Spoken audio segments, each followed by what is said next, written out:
Hello guys, welcome back to my YouTube channel पर नए channel को सब्सक्राइब कर सकते हैं बीएससी नर्सिंग पैरामेडिकल सब्जेक्ट के लिए। इस बारे में जानेंगे Atal Bihari Vajpayee medical university BSc nursing के बारे में थोड़ी सी इन्फॉर्मेशन जान लेते हैं इस वीडियो में।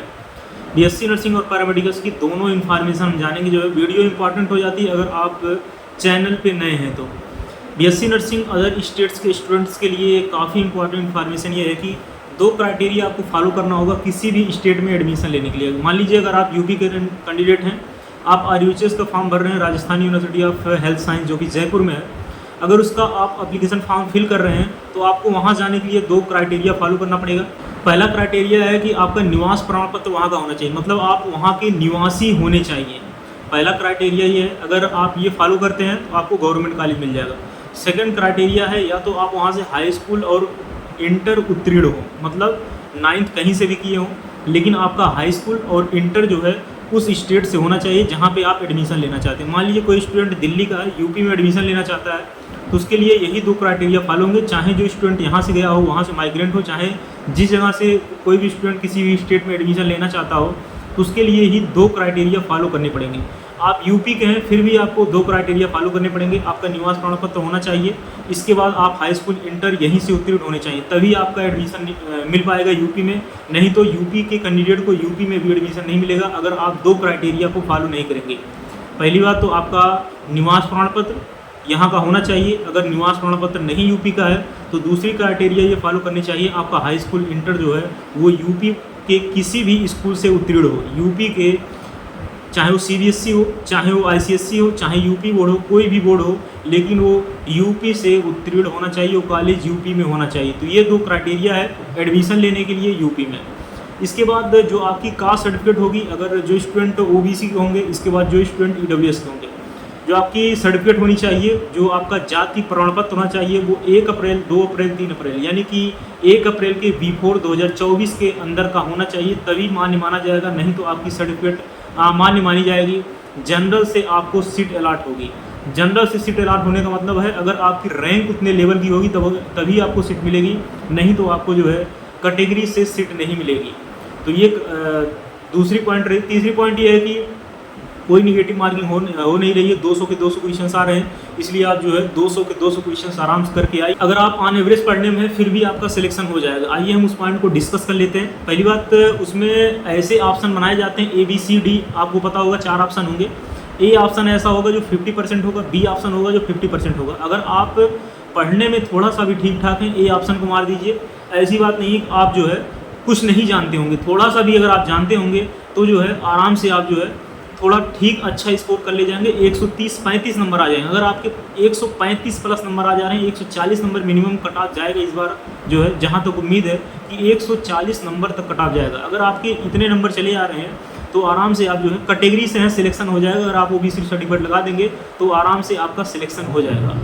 और सीट जहाँ तक रही बढ़ने की बात, तो सीट बढ़ सकती है। और अभी तक तो Atal Bihari Vajpayee medical university start नहीं हुई है, लेकिन हो सकता है इस बार से स्टार्ट हो जाए, क्योंकि जो वैकेंसी अभी निकली हुई थी 4-5 महीना पहले, वो यूनिवर्सिटी के लिए ही वैकेंसी निकली हुई थी टीचर वगैरह की, और जो प्रो-VC है उनकी वैकेंसी निकली थी, बाकी डीन वगैरह की वैकेंसी निकली थी। तो ये वैकेंसी भी फुल हो गई है, तो हो सकता है अटल बिहारी वाजपेयी मेडिकल यूनिवर्सिटी इस बार से स्टार्ट हो जाए। ये कंफर्म कब होगा? जब ये सीट डिक्लेयर करेंगे, कहाँ गवर्नमेंट कॉलेज में, कहाँ प्राइवेट कॉलेज में कितनी सीट्स हैं। ये जिस दिन डिक्लेयर कर देंगे सीट्स के बारे में, उस दिन पता चल जाएगा क्या अटल बिहारी वाजपेयी मेडिकल यूनिवर्सिटी इस बार से स्टार्ट होगी।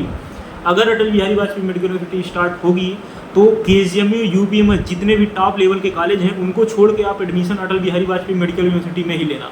रीज़न ये है कि यूनिवर्सिटी वही है और जो कमांड है, जो कंट्रोल है, वो यूनिवर्सिटी कर रही है अटल बिहारी वाजपेयी। तो यूनिवर्सिटी स्टार्ट हो जाएगी, आपको चीज़ें जो है वहाँ से आसानी रहेंगी। कोई भी कंप्लेन करना हो, स्कॉलरशिप नहीं आ रही, कोई भी कुछ चीज़ हो, तो आप वहाँ से कर सकते हैं। इस बार ऐसा हुआ कि 2021 बैच है, 2022 बैच है या 2023 बैच है, 3 बैच अटल बिहारी वाजपेयी से ऐड है। किसी की भी स्कॉलरशिप नहीं आई। अगर स्कॉलरशिप आई है तो भी 1-2% स्कॉलरशिप आई है। इस बार ऐसा हुआ कि स्कॉलरशिप ही किसी की नहीं आई। तो ये भी आपको ध्यान में रखना पड़ेगा। जहाँ तक उम्मीद करें अच्छे कॉलेज जाएँ।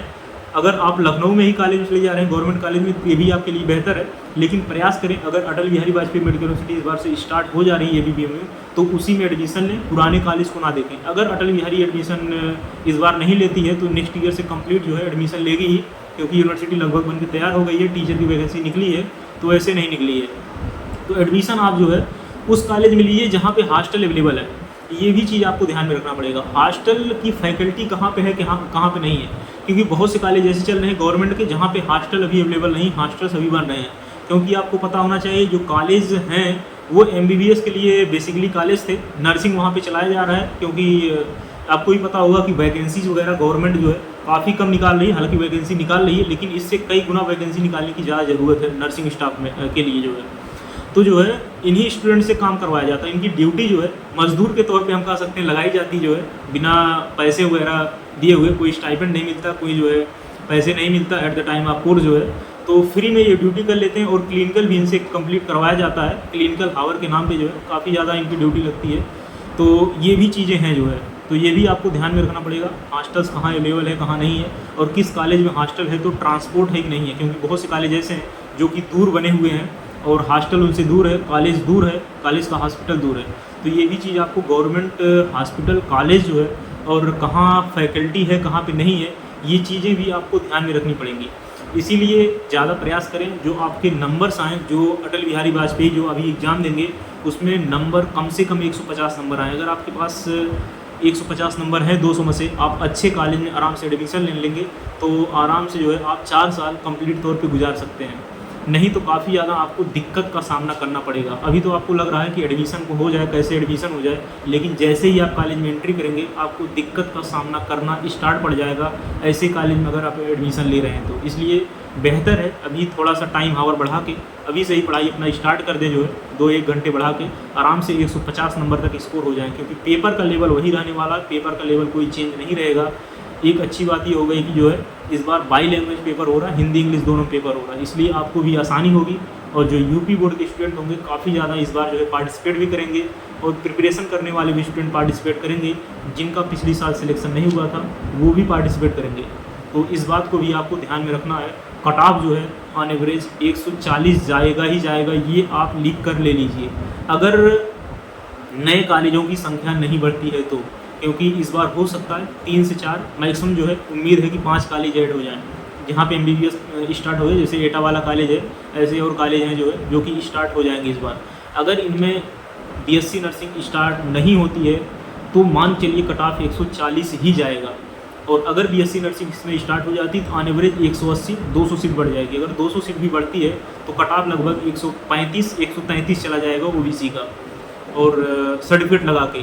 तो इन्फॉर्मेशन थी, हमने सोचा आपके साथ शेयर करें। अगर आपको कोई डाउट्स है तो कमेंट बॉक्स में कमेंट कर सकते हैं। बाकी NCR है हमारे प्लेलिस्ट में, प्रीवियस ईयर के क्वेश्चन पेपर एग्जैक्ट अपलोड है, उसको आप जाके देख सकते हैं। प्रिपरेशन भी हो सकता है कुछ दिन में स्टार्ट हो जाए, क्योंकि अभी एग्ज़ाम के लिए 1 महीने का समय है। 20 दिन में इनफ है रिवीजन के लिए, अगर आप ठीक ठाक से पढ़े हैं तो 20 दिन में आराम से आप रिवीजन बहुत अच्छे से कर सकते हैं। बायो और फिजिक्स केमिस्ट्री थ्योरेटिकल की तरफ ज़्यादा फोकस करें, फार्मूला ज़्यादा पढ़ें, न्यूमेरिकल की तरफ बहुत कम फोकस करें। न्यूमेरिकल नहीं आता, अगर न्यूमेरिकल आता भी है तो डायरेक्ट फार्मूला बेस पे आता है, जैसे इंथैल्पी का सीधा पूछ लिया उसको आप पुटअप करिए, ग्रेविटेशनल का पूछ लिया, ग्रेविटेशन फील्ड पूछ लिया, या मैग्नेटिक फील्ड पूछ लिया, इलेक्ट्रिक करंट पूछ लिया जो है, या किसी चार्ज की वैल्यू पूछ लिया, तो ऐसे क्वेश्चन जो है डायरेक्ट फार्मूला बेस्ड क्वेश्चन आते हैं। इसलिए फार्मूला आपको जो है फिजिक्स का और इसके बाद फिजिकल केमिस्ट्री का रटा होना चाहिए। सिलेबस 11-12 का ज़्यादा सिलेबस है, लेकिन जो मैक्सिमम क्वेश्चन पूछता है वो 12th सिलेबस से ही पूछता है। तो आशा करते हैं वीडियो आपको इन्फॉर्मेटिव लगी होगी। मिलते हैं नेक्स्ट वीडियो में नए अपडेट के साथ। जय हिंद।